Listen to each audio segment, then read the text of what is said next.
I'm Cassidy, and this is my PSMJ 3 Part 3.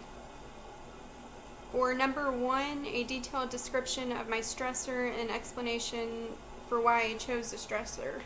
The stressor I chose for this assignment was school. I chose school because although it is typically a source of stress in my life every semester, fall 2020 semester related stress has been unparalleled to anything I've experienced thus far. I had to pick up a second job due to the economic challenges of the pandemic, and I have not adjusted well. I'm usually a straight A student, but I'm failing a couple of classes, so this one included, so it's very stressful. Number 2, describe your reasons for choosing the coping strategy / chapter from your textbook to address your stressor. Why this chapter, not another one? I chose chapter 16 because it addresses a combination of the two things I'm struggling with right now. So I guess school and time management. To be honest, number 3. Describe your expectations for results. What kind of change did you expect to achieve after implementing your stress management plan for a week? I did not have high hopes for the results because I just felt like there's so much going on that there was nothing I could apply from our textbook that would make a difference. For describe what happened, what was achieved, what worked, what did not work. Use specific examples from my experiences paired with references to my textbook and workbook. Describe how what I applied from learning to my stressor. I attempted several techniques from chapter 16. I think the most effective time management tool that our textbook offered to me was the idea of using a daily planner. And this was the planner I used, and I'll pull up the week that I used it for. So I just wrote all of my assignments down for the week. Let's see. So it gave me a comprehensive snapshot of what my week looked like as far as school deadlines went. I noticed that I turned most everything in on time this past week, which has been a struggle up until, I guess, implementing the planner. I also tried to designate certain slots of time to work on schoolwork, but that didn't really work out for me because my days are really hectic and things would just come up. So couldn't really do that. I also tried the time mapping thing from our workbook, but that also didn't work out well because, again, things would come up and I would completely forget to log what I was doing.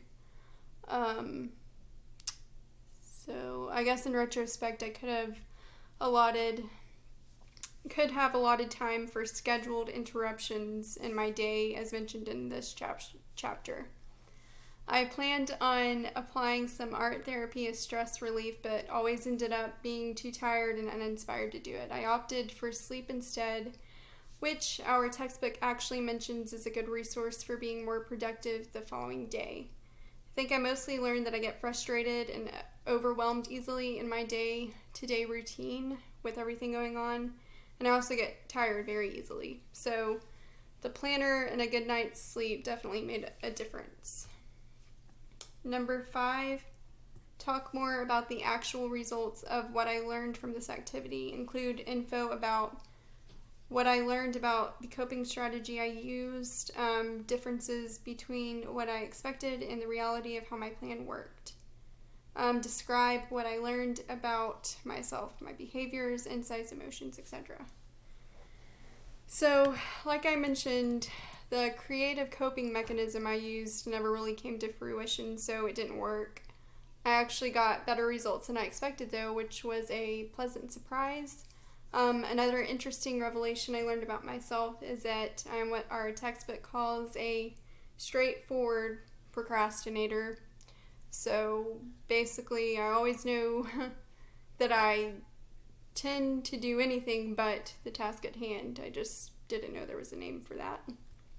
Number 6, what would you do differently to make your plan even more successful? Are there modifications I would make that could have helped me be more successful in managing my stressor? I think I could have implemented the scheduled interruptions aspect in my plan that would have been beneficial. So things that come up unplanned kind of seem to stress me out really easily. So if I were to set aside, I guess, extra time to allow those things to happen, it might help. I think it would be good for my sanity and my productivity. Number 7, what are my thoughts and opinions on this approach to stress management? I think that this approach overall was useful for me. I did not really have a game plan for this semester up until this project, so I'm thankful for this plan of action I have now to finish up my semester. Number 8, will you try using the approach you used for another stressor? Why or why not? I probably could use this approach for other stressors, but right now the only stressor I can think of is school, so